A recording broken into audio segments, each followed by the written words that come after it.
Assalamu alaikum wa rahmatullahi ta'ala wa barakatuh. Ndugu zangu watukufu wapenzi wa Allah, tunamshukuru Allah leo tena tarehe 24 mwezi wa 5 2026, taasisi yenu ya Khidmatul Umma chini ya mwenyekiti wake Sheikh Arif Suria, Allah leo ametuafikisha kuwapa zawadi ya nguo watoto wa kike na wa kiume kwa ajili ya kusherehekea sikukuu ya Idi. Ndugu yangu Muislamu, wewe ambaye Allah amekujalia ndani ya masiku haya matukufu, Allah amekuwezesha, una uwezo wa toa uwape wale ambao ni wahitaji. Allah anatukumbusha katika jambo hili la kuwasaidia wale ambao hawana uwezo. Allah subhanahu wa ta'ala anasema, fa amma al-yatima fala taqhar wa amma sa'ila fala tanhar.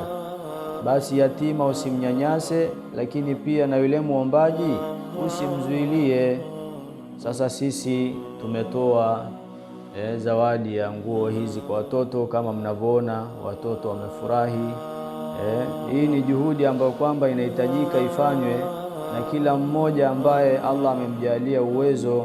Lakini pia Mtume Muhammad sallallahu alaihi wasallam anatuambia, inna ahabbal a'mali ila Allah sururun tudkhiluhu ala muslim. Hakika katika amali zinazopendwa zaidi na Allah ni kuingiza furaha kwa Muislamu. Ndugu zangu Waislamu, tunawaomba ndugu zetu muendelee katika kuwasaidia mayatima, wajane, maskini na wenye mahitaji mbalimbali. Haya yote tunakumbusha ni kwa ajili ya kuleta furaha na amani katika jamii zetu. Lakini pia Allah anatukumbusha juhudi ya kutoa na kuwasaidia wale ambao hawana uwezo. Allah anasema, fattaqullaha mastata'tum wasma'u wa ati'u wa anfiqu khairan li anfusikum. Mcheni Allah kadiri ya uwezo wenu, lakini pia natoeni ni kheri kwa nafsi zenu.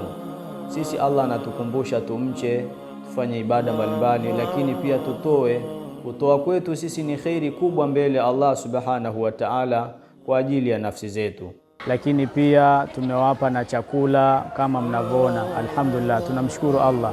Hii ni juhudi ya taasisi yenu ya Khidmatul Umma, leo imewapa furaha watoto hawa. Kwa hiyo ndugu yangu Muislamu, toa, lakini pia nakukumbusha, changia kwa namba zinazopita hapo chini, sisi tutafikisha.